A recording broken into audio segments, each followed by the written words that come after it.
सुनो, तो ये जो टॉपिक हम लोग देखा था वो बहुत फील्ड में यूज होगा, ये चार्ज डेंसिटी का। अभी तो हम लोग को तुरंत यूज है किसमें? Field intensity due to continuous charge distribution. Discrete charge distribution का इंटेंसिटी हम लोग देखे थे।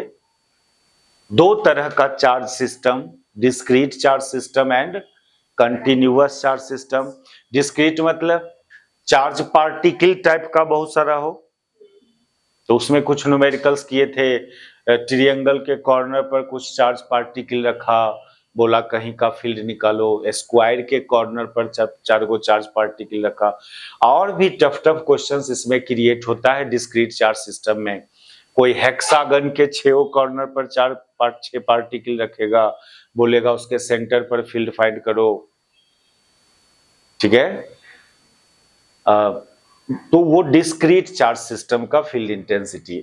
अब टॉपिक बनाएंगे field intensity due to continuous system. Field intensity due to continuous system.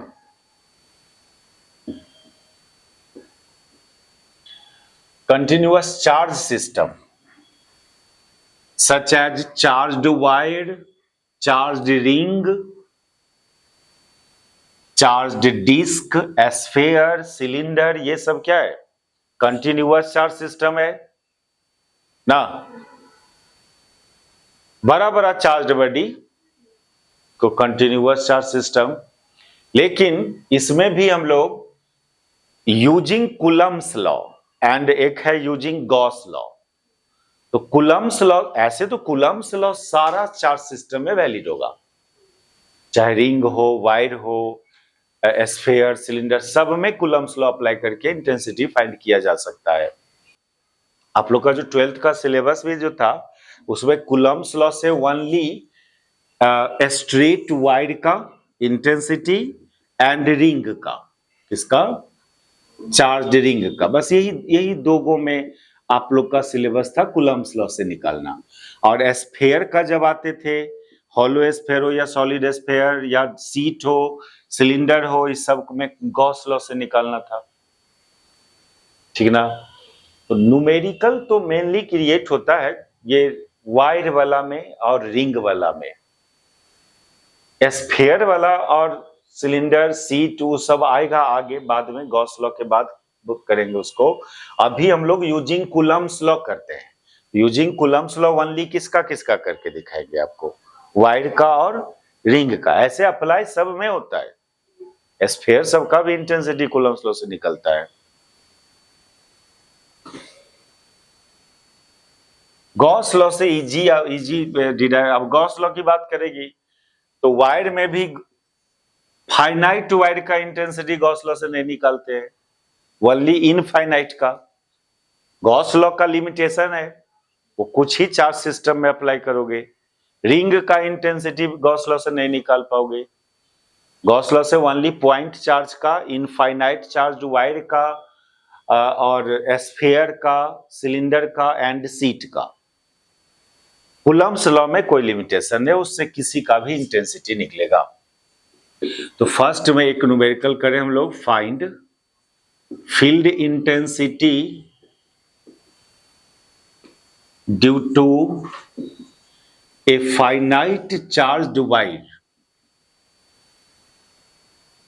Charged straight wire,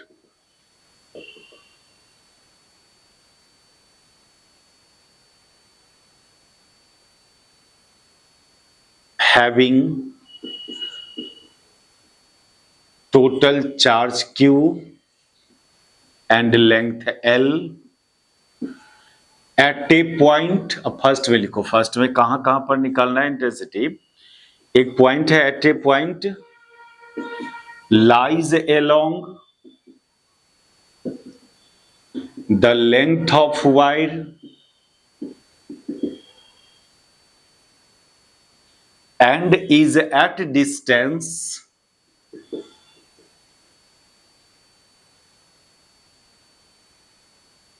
d, small d, from left end। One end लिख दो, from one end. अभी लेफ्ट क्यों बोलेगी? ऐसे ड्रॉ करेगी तब ना लेफ्ट और राइट, और ऐसे ड्रॉ करेगी तब अप और डाउन ना। तो वायर को ड्रॉ करने पर डिपेंड करता है ना क्या।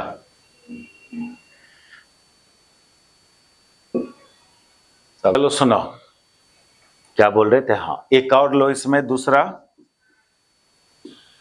at a point on perpendicular bisector, at a point on perpendicular bisector।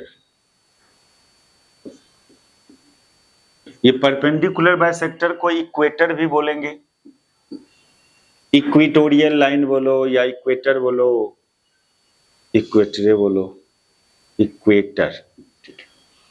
ये दो जगह इंटेंसिटी फाइंड लिख लिया, लिखेंगे तो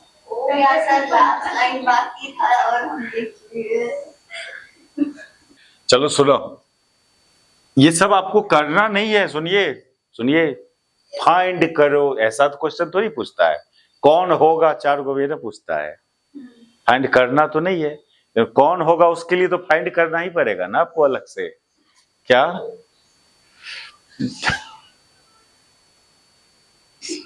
कौन होगा उसके लिए तो फाइंड करना ही पड़ेगा। चलो सुनो, ये एक चार्ज वायर है और यूनिफॉर्म ही है, नहीं कुछ लिखा यूनिफॉर्म, लेकिन समझना यूनिफॉर्म है।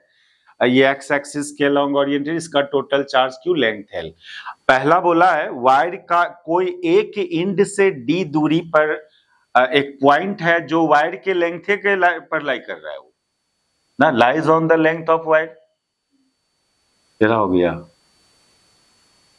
ठीक है, वायर के लेंथ पर ही लाई कर रहा है और एक इंड से डी दूरी पर है, ये डिस्टेंस डी। सुनिए, कूलम्ब्स लॉ से इंटेंसिटी कैसे निकालते हैं। जहां पर इंटेंसिटी निकाल रहा है उसको ओरिजिन मान लोगे और एक अपना कोऑर्डिनेट सिस्टम ड्रॉ कर लेना एक्स वाई एक्सिस। तो आप समझ रहे हैं कि वायर के लेंथ के अलोंग क्या मानेंगे, एक्स एक्सिस मानेंगे। ये सब तो खुद पता चल जाएगा कैसे एज्यूम करना चाहिए कोऑर्डिनेट सिस्टम। इसके बाद क्या करना, आप अपने सिस्टम में से कहीं पर एक एलिमेंट लोगे, कहीं पर, तो उसका पोजीशन दिखाओ। तो मान लो आप एक एलिमेंट लिया यहां से एक्स दूरी पर, कहां लिया एलिमेंट उसको शो करेंगे। Let element is taken at distance x from O, कुछ थिकनेस का एलिमेंट, फिर इस पर का चार्ज निकालोगे। ये तो हो जाएगा Q by L into D x. देखो यूनिट लेंथ का चार्ज कितना था, Q बाई एल, तो dx लेंथ का चार्ज क्या हो जाएगा, Q by L into D x. इसी Q बाई एल को शॉर्टली लेमडा आप लिखते चल सकते हो, आगे लेमडा dx लिख सकते हो इसको। कूलम्ब्स लॉ से यदि किसी कंटिन्यूअस सिस्टम का निकालना है, यही मेथड है। आप पहले एक एलिमेंट से, पहले तो जिस पॉइंट पर इंटेंसिटी निकालना है उसको ओरिजिन मानना, एक्स वाई एक्सिस ड्रॉ करना, क्योंकि फील्ड एक वेक्टर क्वांटिटी है तो आपको कोऑर्डिनेट सिस्टम ड्रॉ करना चाहिए। वो अच्छा होता है, सॉल्यूशन में हेल्प करेगा वो आपको डायरेक्शन के लिए, डायरेक्शन निकालने में। उसके बाद एक एलिमेंट कंसीडर करेंगे। एलिमेंट कहां कंसीडर किया, कितना बड़ा कंसीडर किया, वो सब दिखाओगे। यानी उसका पोजीशन, एलिमेंट का पोजीशन, तो पोजीशन तो ओरिजिन से ना दूरी मेजर करते हैं पोजीशन के लिए, कितना बड़ा वो सब किया, फिर उस पर का चार्ज निकाला। अब इस एलिमेंट के चलते पहले यहां का इंटेंसिटी फाइंड करोगे। तो देखो एलिमेंट आपका एक पॉइंट चार्ज की तरह बिहेव कर रहा है, आपके पास पहले से जो फॉर्मूला अवेलेबल है, तो इस देखिए अपने पास जो फॉर्मूला अवेलेबल है पहले से, वो किसके लिए, एक पॉइंट, एक आइसोलेटेड एक्सिस, एक चार्ज पार्टिकल का इंटेंसिटी जानते हो ना, ओनली एक चार्ज। तो हम लोग ये एलिमेंट लेने का पर्पस क्या था कि पूरे वायर को पार्टिकल नहीं मान सकते हो, लेकिन इस एलिमेंट को तो पार्टिकल मान सकते हैं। इस एलिमेंट का फील्ड निकालने में ये फॉर्मूला तो यूज किया जा सकता है। क्या जो पहले से अवेलेबल है रिजल्ट फील्ड का, वो एक चार्ज पार्टिकल के लिए अवेलेबल है, न कि चार्ज बॉडी के लिए। तो चार्ज बॉडी को भी आप क्या किया, पार्टिकल में कन्वर्ट कर दिया। तो इसके लिए डायरेक्ट ये फॉर्मूला यूज किया जा सकता है। तो field intensity due to element, intensity due to element, इसको डीई से डिनोट करो। एलिमेंट का कुछ भी होगा उसमें डी लगाएंगे, छोटा ना होता है। एलिमेंट का चार्ज हो डी लगाया, एलिमेंट का विड्थ हो उसमें डी लगाया। तो एलिमेंट के पोजीशन में कहाँ डी लगाए? तो पोजीशन कहीं भी हो सकता है ना एलिमेंट, वो तो नहीं डी होगा, डीई। तो ये हो जाएगा d q by 4πε0 x square.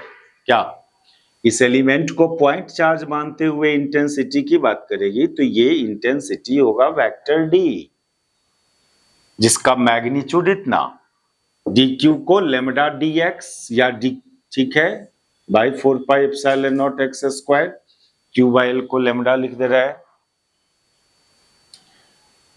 अब इसी को इंटीग्रेट करो, इस इंड से, वह चार्ज का डिस्ट्रीब्यूशन इस इंड से इस इंड तक है, इसको यहां से यहां तक इंटीग्रेट करेंगे तो टोटल फील्ड आएगा।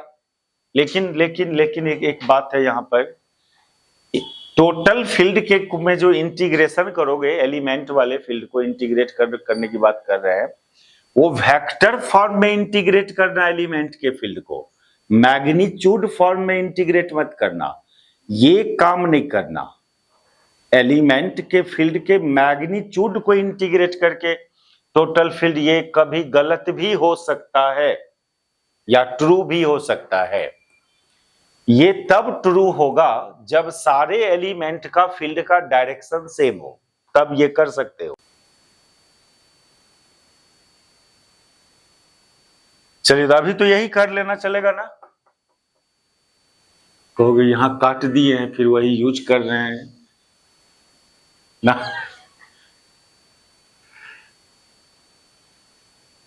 तो अभी तो करेंगे हम लोग, अभी क्योंकि सब एलिमेंट का फील्ड का डायरेक्शन सेम है। ये था lambda d x by 4πε0 x square. Integration का लिमिट देखिए, वायर यहां से स्टार्ट हुआ है ना, इस इंड का एक्स कोऑर्डिनेट डी, इस इंड का x coordinate d plus l, कितना? D plus L.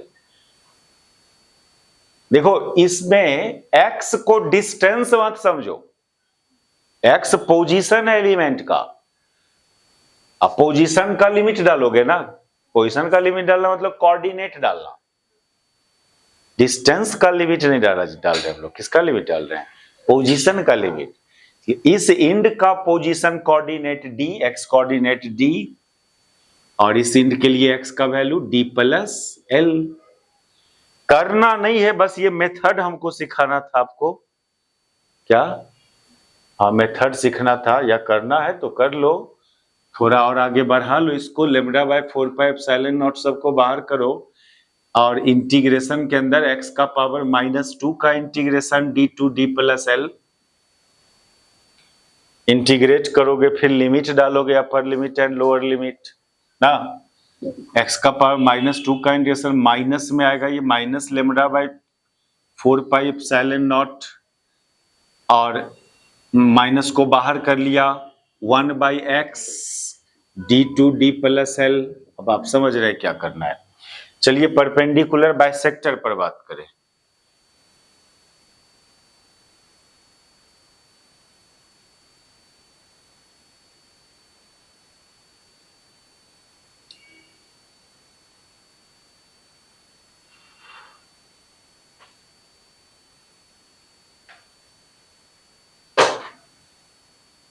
मिटावे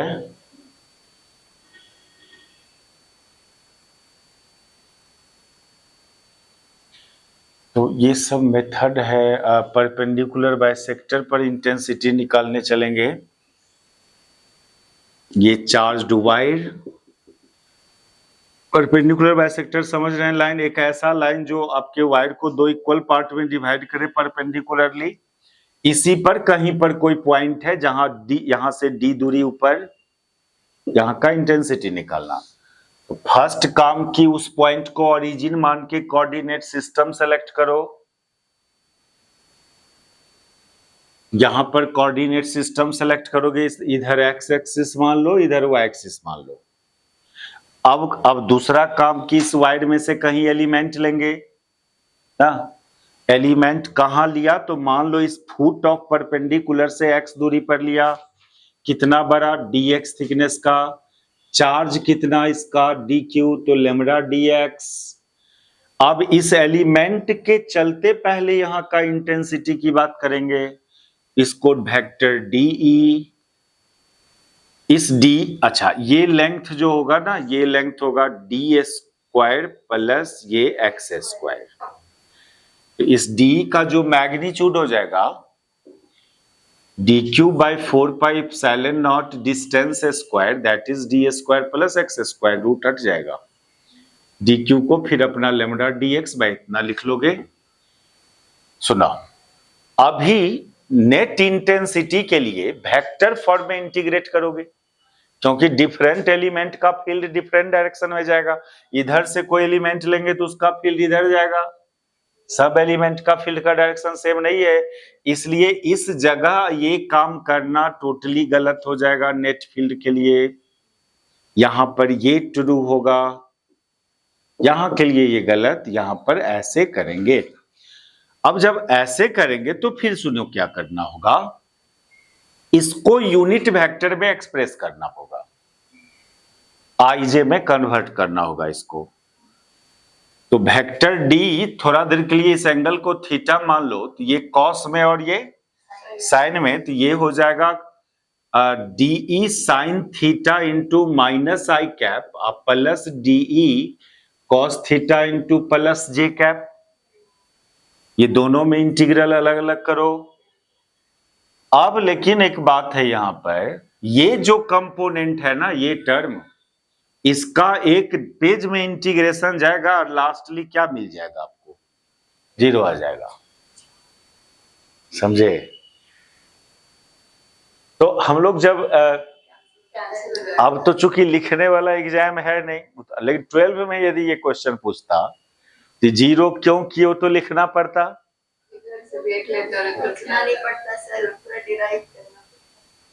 हाँ, कुछ तो बात ऐसे ना खाली घेर के जीरो लिख के आगे बढ़ गए, इसकी क्यों जीरो किए, या तो प्रूफ करो मैथमेटिकली, या कुछ उसका आर्गुमेंट बताओ लैंग्वेज में। तो लैंग्वेज में आर्गुमेंट देते हैं वहां भी हम लोग कि from symmetry of figure we observe that net field has only y component. Figure देख के हमको ऐसा लगा कि रिजल्टेंट फील्ड के पास ओनली वाई कंपोनेंट। अब कैसा लगा, तो हमको लगा, अब आगे बढ़िए ना, एग्जामिनर को बोल दो आप आगे बढ़िए, आप भी समझ लो। सुनो, अरे देखो, यदि ये मिड पॉइंट है ना, परपेंडिकुलर बाइसेक्टर है, तो कुछ दूरी पर यदि उधर एक एलिमेंट संभव है तो उतना दूरी पर इधर भी तो संभव है एलिमेंट, क्योंकि ये मिड पॉइंट है ना। उतने ही बड़ा एलिमेंट इधर लोगे तो इसका फील्ड इस क्वाड्रेंट में जाएगा, इस फील्ड का भी मैग्नीट्यूड उतने ही होगा, क्योंकि ये भी दूरी उतने ही के बराबर है, तो इसका भी y कंपोनेंट इसी डायरेक्शन में आ रहा है, जबकि x कंपोनेंट इधर आ रहा है, तो दोनों का x कंपोनेंट कैंसिल आउट हो जाएगा ऐड करने में। यही बात हम लोग फ्रॉम सिमेट्री ऑफ फिगर बोल के आगे बढ़ जाते हैं, समझे। ये सब भी नहीं बताना पड़ता है।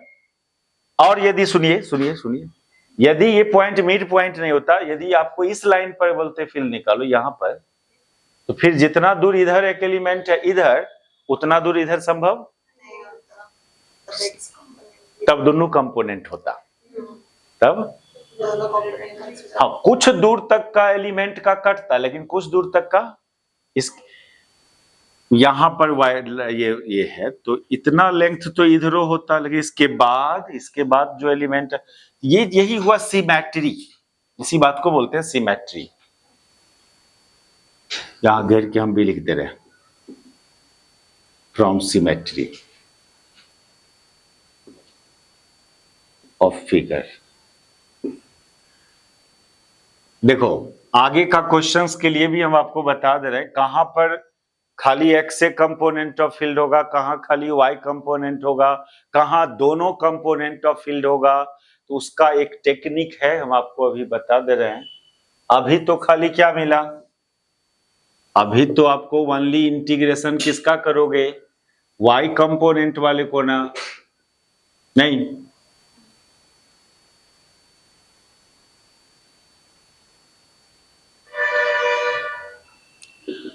अब d का वैल्यू डाल लो, lambda dx by 4 pi epsilon naught r square d square plus x square, और cos थीटा का भी वैल्यू डाल लो। देखो ये थीटा तो अपोजिट एंगल से ये थीटा ना, ठीक है, तो cos थीटा हो जाएगा बेस बाय हाइपोटेन्यूज यानी d by root x square plus d square. क्या ये थीटा है, माने थे तो अपोजिट एंगल से ये भी थीटा ना, cos theta base by hypotenuse होता है ना, तो ये इसमें से बाहर खाली आएगा कितना, lambda d by 4 pi epsilon naught बाहर आएगा और सब कुछ इंटीग्रेशन के अंदर रहेगा, वेरिएबल सब। ये dx divided by x square plus d square का पावर 3/2, और इंटीग्रेशन का लिमिट यहां पर इस इंड का x कोऑर्डिनेट -l/2 और इस इंड का x कोऑर्डिनेट +l/2, इंटीग्रेशन का limit -l/2 to +l/2।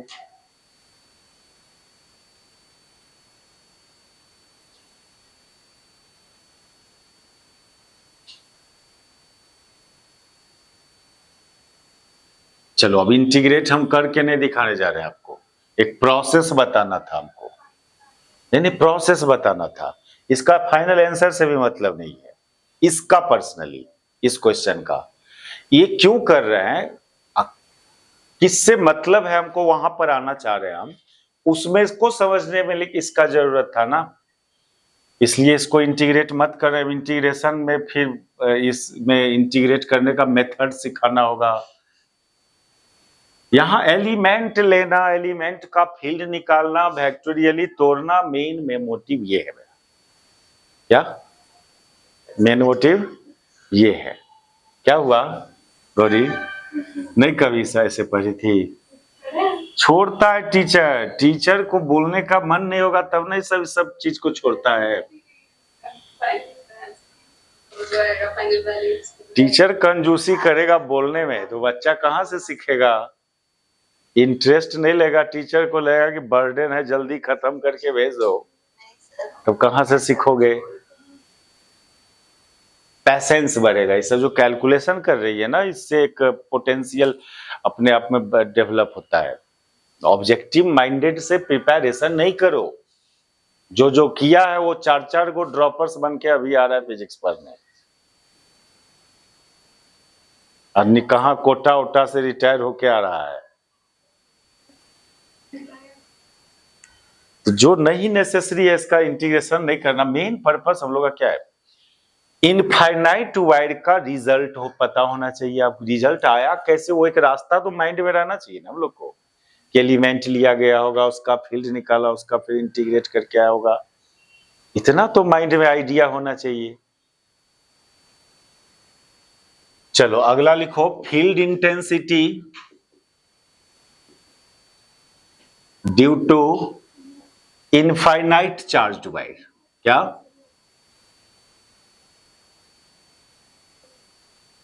Field intensity due to infinite charge wire.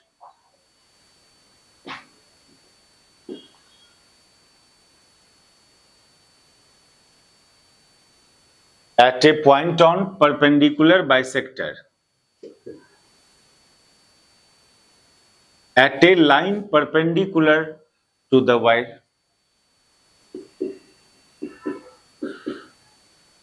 यहां उसको बाइसेक्टर थोड़ी बोलेंगे, इनफाइनाइट है तो कहीं भी करोगे तो 2 इक्वल पार्ट माना जाएगा। तो देखो इस केस में क्या होता है, इनफाइनाइट, इसका तो इस पर पूछा जाता है आपसे, ये इधर प्लस इन्फिनिटी और ये माइनस इन्फिनिटी, और मान लो यहां पर इंटेंसिटी निकालना है। तो अभी अभी आप देखा कि यदि सिमेट्रिकल है तो इंटेंसिटी का पास खाली y कंपोनेंट होगा, और ये रिजल्ट अब डायरेक्ट आप लिख लीजिए, ये आएगा यदि लेमडा है इसका चार्ज डेंसिटी तो lambda by 2 pi epsilon not यदि ये डिस्टेंस आर है तो डायरेक्शन जे कैप।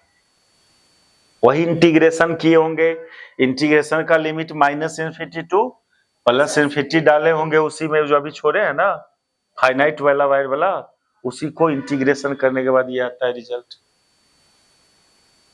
यदि सेमी इनफाइनाइट वायर है तो अच्छा ये चीज चेंज होते रहेगा ना, वायर का ओरिएंटेशन अब निगेटिव चार्ज होगा तो इधर होगा फील्ड, माइनस जे कैप, तो वो अपने मन से लगाते रहोगे ये चीज।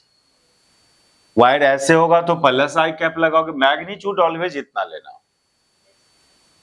सेमी इनफाइनाइट वायर हो, ये एक इंड इनफिनिटी पर और एक इंड को आप देख रहे हो, एक इंड को देख रहे हो, तो नॉन इंड से आर दूरी पर क्या फील्ड इंटेंसिटी होगा, तो यहां पर दोनों कंपोनेंट होगा फील्ड में, यहां पर फील्ड में, हाँ ये सिमेट्रिकल नहीं है। यहां पर एक्स वाई एक्सिस ड्रॉ करोगे तो आप कोई एलिमेंट लेंगे तो उसका फील्ड इधर आएगा, तो नेट फील्ड भी इधर आएगा, और वो जो नेट फील्ड आता है वो 45 डिग्री पर होगा, वो फील्ड आपका कोई भी एक्सिस से 45 पर, और इस फील्ड को वेक्टोरियली लिखेंगे तो lambda by 4 pi epsilon not into are I cap पर, ये वाई नहीं आई कैप, ये माइनस आई कैप इसमें, क्योंकि ये इस क्वाड्रेंट में है ना, इसका एक्स कंपोनेंट निगेटिव आएगा और वाई कंपोनेंट पॉजिटिव आएगा, और ये lambda by 4 pi epsilon naught r into plus j cap. तो क्या किए होंगे, वहां तो जीरो कर दिए थे एक टर्म को हम लोग आई वाले को, उसको जीरो नहीं करते, उसको भी इंटीग्रेट करते, लिमिट -0 टू इन्फिनिटी पर इंटीग्रेशन होता, वो इंटीग्रेशन मत देखो, प्रोसेस माइंड में, ठीक है ना, ठीक, हाँ कूलम्ब्स लॉ से ये रिजल्ट सब है इंटेंसिटी का। देखो कब कौन कंपोनेंट होगा कब नहीं होगा, कब दोनों कंपोनेंट होगा, कभी ऐसा भी होगा कि दोनों में से कोई कंपोनेंट नहीं है, टोटली जीरो, ये सब तुरंत कैसे डिसाइड करोगे, उसका एगो टेक्निक समझो।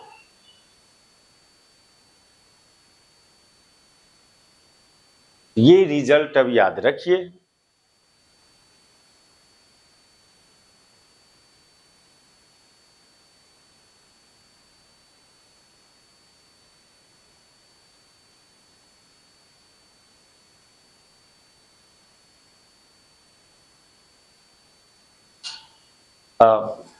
देखो किसी सिस्टम का कहीं पर इंटेंसिटी पूछा आपसे, जहां पर इंटेंसिटी पूछा वहां पर एक्स वाई एक्सिस पहले ड्रॉ कर लेना। अब देखना कि कोई एक्सिस मिरर की तरह बिहेव कर रहा है कि नहीं चार्ज सिस्टम के लिए। यहां वाई एक्सिस मिरर की तरह बिहेव कर रहा है, क्योंकि ये पार्ट इस पार्ट का मिरर इमेज समझेंगे, नहीं मिरर इमेज लेंथ भी सेम होना चाहिए, क्या इधर लेंथ भी सेम होना चाहिए।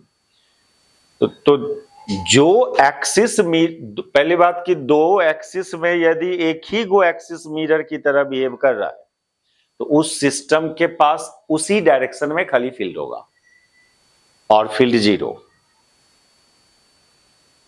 ठीक है। क्या बोले, कोई एक एक्सिस मिरर की तरह बिहेव कर रहा है, जो एक्सिस मिरर की तरह बिहेव कर रहा है खाली वही कंपोनेंट ऑफ फील्ड होगा, और यदि दोनों एक्सिस मिरर की तरह बिहेव कर रहा है तो कोई कंपोनेंट नहीं होगा फील्ड में, क्या कोई कंपोनेंट नहीं होगा। जैसे इसको देखो, जैसे हम चार्ज रिंग का अभी बाद में निकालेंगे, सेंटर पर, कहां पर, सेंटर पर फील्ड की बात करेंगे, तो से यहां पर एक्स वाई एक्सिस ड्रॉ करो, तो देखो एक्स एक्सिस भी मिरर की तरह बिहेव कर रहा है कि ये पार्ट इस पार्ट का इमेज है, और वाई यू एक्सिस की तरह मिरर की तरह बिहेव कर रहा है इमेज ना, तो इसमें यहां पर ना एक्स कंपोनेंट होगा ना वाई को, जीरो हो जाएगा फील्ड, समझे। यदि दोनों एक्सिस मिरर की तरह बिहेव कर रहा है तो फील्ड जीरो, कोई एक एक्सिस मिरर की तरह बिहेव कर रहा है तो जो एक्सिस बिहेव कर रहा है खाली वही कंपोनेंट होगा। जैसे इस फिगर में देखो, एक ठो और इस टाइप का देखो, मान लो सेमी सर्कुलर चार्ज,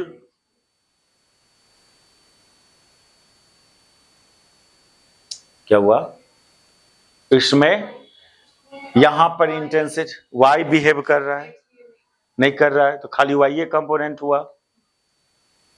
यहां पर आओ, सेमी सर्कुलर चार्ज वायर है, इसके चलते यदि हम सेंटर पर फील्ड निकालने बोले तो जहां पर बोल रहे हैं वहां पर आप एक्स उसको ओरिजिन मान के एक्स एक्सिस ड्रॉ करना। अब बताओ यहां कौन एक्सिस मिरर की तरह बिहेव कर रहा है, वाई एक्सिस, तो खाली वाई ये कंपोनेंट ऑफ फील्ड होगा।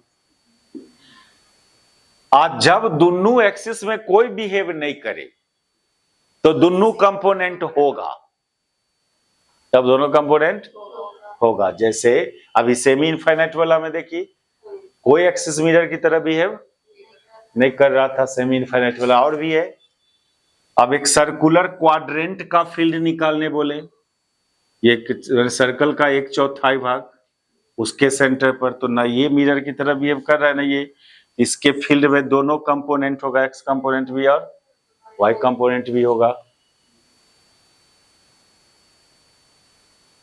ये सब है कुछ बात जो आगे हम लोग करेंगे नेक्स्ट क्लास में। कर्व्ड वायर का, जैसे यही सर्कुलर वायर का फील्ड इंटेंसिटी सबकी बात करेंगे और डायरेक्ट रिजल्ट लिखेंगे, और क्या रिजल्ट लिख के आएंगे न्यूमेरिकल्स में।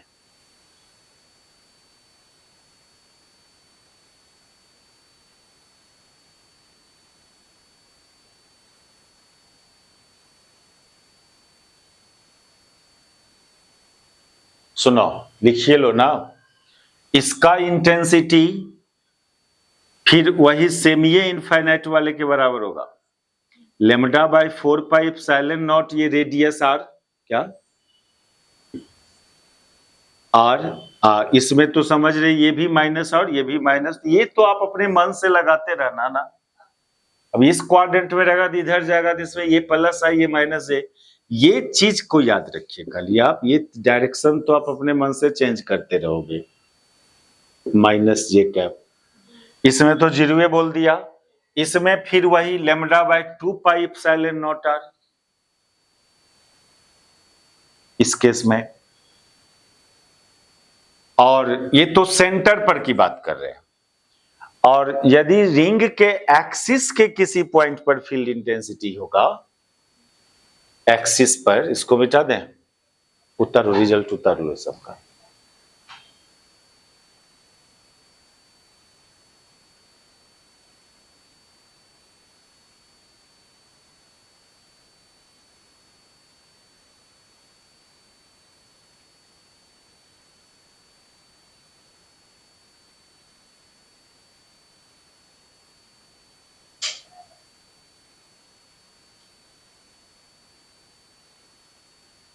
ये सब हुआ result, field intensity due to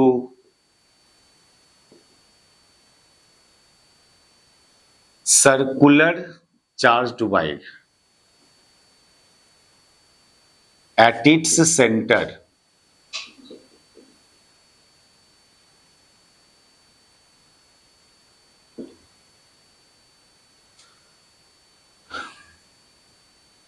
और एक सर्कल के रिंग के एक्सिस पर का फील्ड।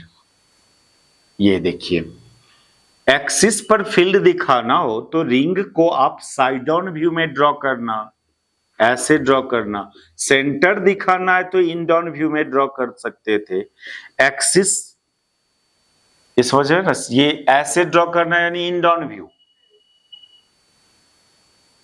ठीक है, मतलब ऐसे ड्रॉ किया, और साइड ऑन व्यू मतलब ऐसे ड्रॉ किया। ऐसे में एक्सिस दिखाएंगे हम लोग, ये इसको बोलते हैं हम लोग side on view of ring. View का स्पेलिंग VIEW, देखो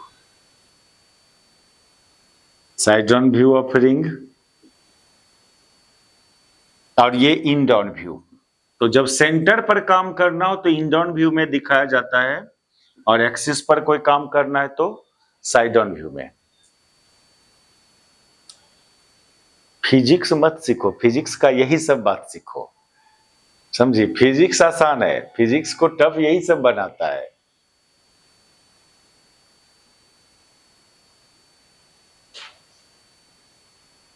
और और इस पर सेंटर पर जो होता है यहां से मान लो x डिस्टेंस पर फील्ड की बात करेगी, रेडियस है r, टोटल चार्ज मान लो है इस पर का q, कैपिटल Q।